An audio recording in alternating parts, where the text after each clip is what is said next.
Some exciting news. It seems that the church in Aotearoa, New Zealand is growing. I know that goes against what you may have heard statistically and people talking about how the church is in decline, but a particular aspect of the church seems to be going gangbusters, actually. Significant growth within migrant communities, ethnic communities in New Zealand. Many of them first-generation migrants are, wanting to start churches and plant churches within their own language and culture. And that is where Christian Savings comes to their aid. Joining us on the program now, Senior Lender from Christian Savings, Andy Milne. Andy, kia ora, good morning. Thanks for your time today. Kia ora, Andrew. Great to be with you again. This is exciting news. I mean, when anything grows, it's good news. And, of course, Christian Savings all about growing the church. But people may be surprised at just how much ethnic migrant community churches are growing across the country. Oh, look, absolutely right, Andrew. And I think it's no surprise, worldwide the trends are that, the areas worldwide where the church is growing the fastest are in Africa and Asia. Mm-hmm. And it is those migrant communities in particular that, are driving church growth here in Aotearoa as well. So, there are thriving communities of migrants and refugees that have come here and found the Lord, want to know Jesus, and are worshipping together within their ethnic communities. And so it's been a real privilege for us to work with some of these migrant groups, and to be providing houses of worship for them.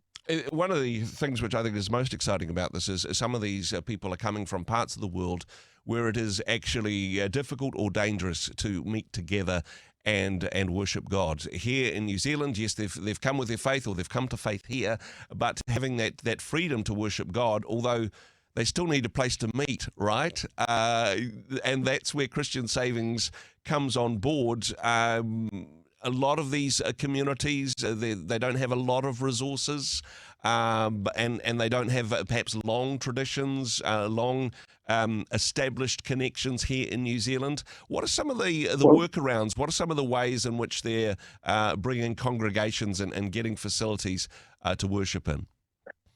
Well, that's a really good point. And look, one in particular is the Chin community, the ethnic Chin people, predominantly from Myanmar. Mm-hmm. So there are large, predominantly refugee and migrant populations that have come in over the years. There's a strong community in the Nelson region, mm-hmm. And also in Wellington as well. So we've recently been able to provide funding to enable the Wellington Agape Church to purchase a building.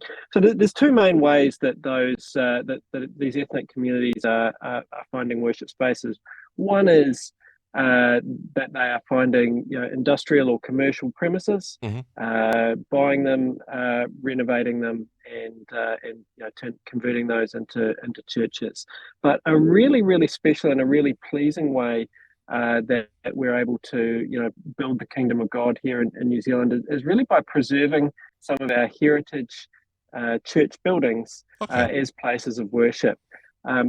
So, for example, there are a number of churches where older, more established parishes, perhaps where congregations have declined, mm-hmm. and rather than seeing those buildings shut and bulldozed and converted to bought up by developers and converted to housing, they've been able to be picked up and used by these newer non-denominational or ethnic church communities. So much better, and that's been really well supported by the mainline churches themselves. Isn't it so much better to turn a church instead of turning it into a trendy wine bar or an Airbnb? I don't know, to keep it as a church, to keep a group of people worshipping God there. And look, populations change and things change within communities. And I know particularly for more rural communities, sometimes it is a struggle to keep the doors open. But if you've got a migrant community that's come to the area, they're looking for a place to worship God, it just makes sense, doesn't it? That's right. And, in those rural areas, as we know, a lot of our dairy farming communities are now, have thriving communities of particularly Filipino migrants Yeah. who, with strong Catholic roots, Catholic backgrounds. So it has been, our migrant and our refugee population has been a real shot in the arm to the church in Aotearoa, and it's really exciting for Christian Savings to be able to support that growth. I mean, it certainly is exciting news, but I imagine also possibly a challenge financially for people who were relatively new to New Zealand. They don't have the banking history. Perhaps other banking organisations would say, "Gosh, we're not sure we would take a risk on these people." But this is what you do. This is what Christian Savings specialises in, right?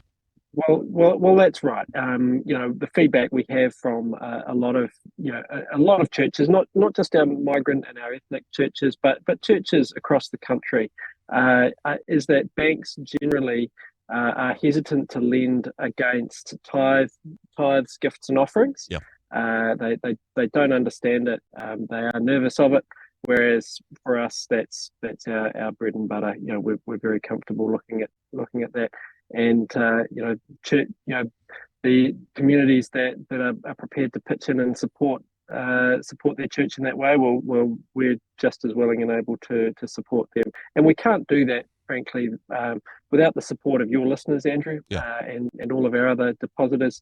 We're incredibly grateful for our deposit customers who entrust their hard-earned savings to us. That are happy to see their money put to work building the kingdom of God. So if there are any of your listeners out there that would be interested in investing with us, partnering us in kingdom growth here in New Zealand, I encourage you to jump on the website, christiansavings.co.nz, download a product description statement, product disclosure statement, and so we'd love to partner with you.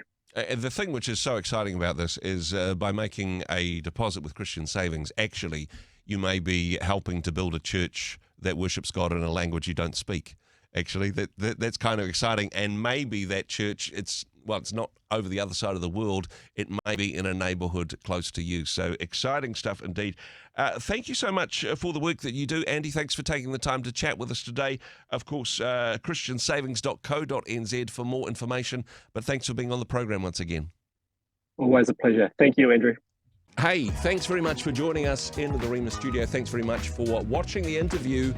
It's kind of nice to have an audience, actually. And if you did like what you watched, then do give us a like, do give us the thumbs up. And if you'd like to see more interviews like that one, or perhaps even better, subscribe and those interviews will come straight to you. Don't forget to turn on your notifications, and we'll see you in the next one. Cheers.